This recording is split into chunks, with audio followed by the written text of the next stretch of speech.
बंधुओं, कक्षा 10वीं के छात्रों के लिए सीबीएसई द्वारा निर्धारित पाठ्य पुस्तक मणिका भाग 2 के पाठों पर चर्चा की जाएगी। आशा है कि मेरे इस प्रयास से छात्रों को विशेष लाभ मिलेगा एवं संस्कृत भाषा के प्रति उनकी रुचि बढ़ेगी। बंधुओं, द्वितीय पाठ के अंतिम पैराग्राफ का वाचन किया जाएगा एवं उसका सरल अर्थ आप लोगों को बताया जाएगा। फिर उसी क्रम में पुनः व्याकरण की चर्चा की जाएगी। तो आइए अनुच्छेद का वाचन पूर्वक अर्थ सुनते हैं। नायम चिरम परिक्लेशम अनुभवितुम अर्हति। अयम चिरम परिक्लेशम अनुभवितुम न अर्हति। नौ नायम का नौ जो है यहाँ पर ले आएंगे तो इसका अर्थ होगा कि यह बहुत समय तक कष्ट सहने योग्य नहीं है। अतः इसलिए अस्य चक्षुषः पुनः प्रत्यारोपणाय इति प्रयतिष्ये। इसलिए अस्य इसका चक्षुषः आँख के पुनः फिर से प्रत्यारोपणाय प्रत्यारोपण के लिए यानी लगाने के लिए प्रयतिष्ये प्रयत्न करूंगा। देखिए, विभक्ति के अनुसार और लकार के अनुसार ही अर्थ करेंगे तभी उसका सही अर्थ पता चलेगा और उसमें जो व्याकरण कार्य है उसका भी आपको ज्ञान होगा। प्रयतिष्ये प्रयत्न करूंगा तो इसका कर्ता हो जाएगा अहम। ये मैं आपको निर्देशानुसार प्रश्न में बताऊंगा। कतिपयैहि दिनैहि व्रण विरोपणे जाते एकदा राजा सरोवरस्य समीपे विहरति स्म। कतिपयैहि दिनैहि कुछ दिनों के बाद व्रण विरोपणे जाते घाव भर जाने पर एकदा एक दिन राजा सरोवरस्य समीपे सरोवर के समीप विहरति स्म घूम रहे थे, विचरण कर रहे थे। तदा तस्य पुरतः पुनः देवराजः शक्रः उपस्थितः भूत्वा तस्य त्यागवृत्तिं प्रशंसन अवदत्। तदा तब तस्य पुरतः पुनः देवराजः शक्रः उसके सामने, पुरतः मतलब सामने, पुनः देवराजः शक्रः देवराज इंद्र उपस्थितः भूत्वा उपस्थित होकर तस्य त्यागवृत्तिं प्रशंसन उसके त्यागवृत्ति की प्रशंसा करते हुए बोले। शक्रोऽहमस्मि देवेन्द्रस् त्वत्समीपमुपागतः वरं वृणीष्व राजर्षे यदिच्छसि तदुच्यताम्। इसका अर्थ इस तरह से है, हे राजर्षि, अहम देवेन्द्रः शक्रः, मैं देवराज इंद्र, तत्समीपम उपागतः अस्मि, तुम्हारे समीप उपस्थित हूँ, आया हुआ हूँ। वरम वृणीष्व, वरदान मांगो। यत इच्छसि तत उच्यताम, जो चाहते हो वह मांगो। इस तरह से इंद्र ने वरदान मांगने के लिए कहा।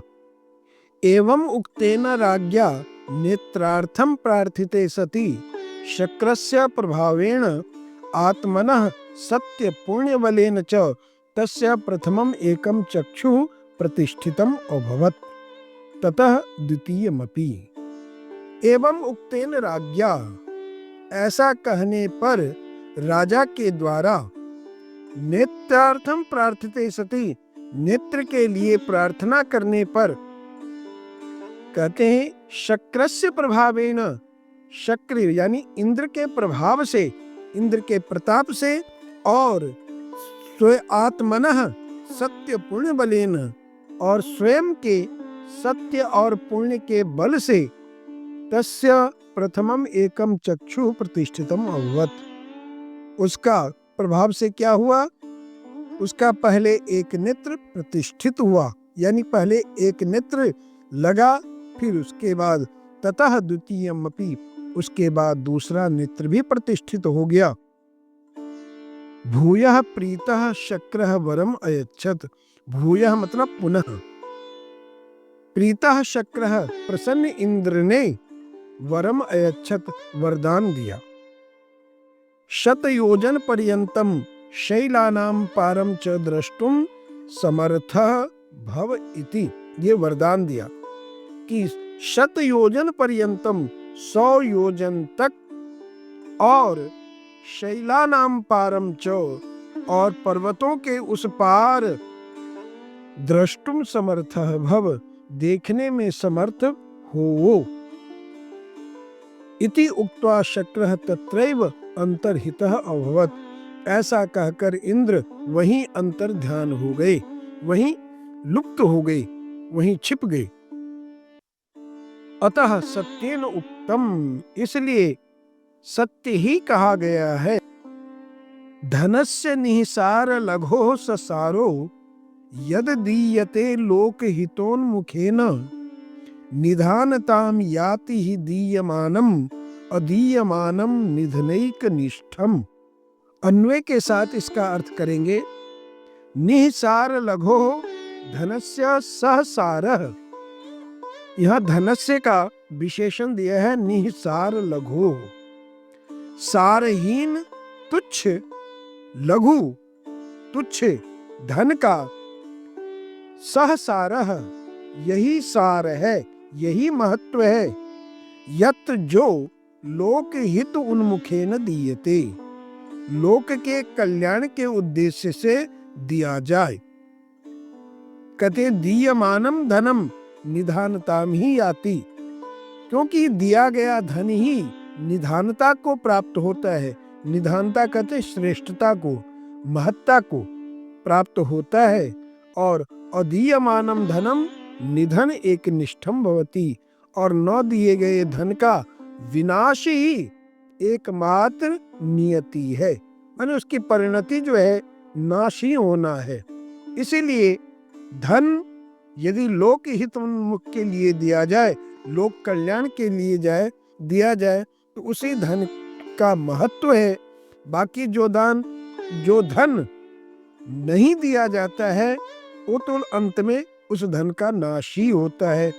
इस कथा का यही सार है कि संपत्ति या धन या शरीर रूपी जो धन है, इसको यदि हम परोपकार के लिए दें तो वही श्रेष्ठ होता है। अंत में या धन का या शरीर का नाश तो निश्चित है। इस तरह से इस पाठ को हमने पूरा किया। अब इस अनुच्छेद पर आधारित व्याकरण संबंधी कार्य को हम सुनेंगे, समझेंगे, उसके ऊपर चिंतन करेंगे। पहले हम संधि और संधि विच्छेद करते हैं। चक्षुषोस्य, इसका संधि विच्छेद होगा चक्षुषः जमा अस्य, उत्व और पूर्व रूप संधि है। प्रत्यारोपणाय, इसका संधि विच्छेद होगा प्रति जमा आरोपणाय, यण संधि है।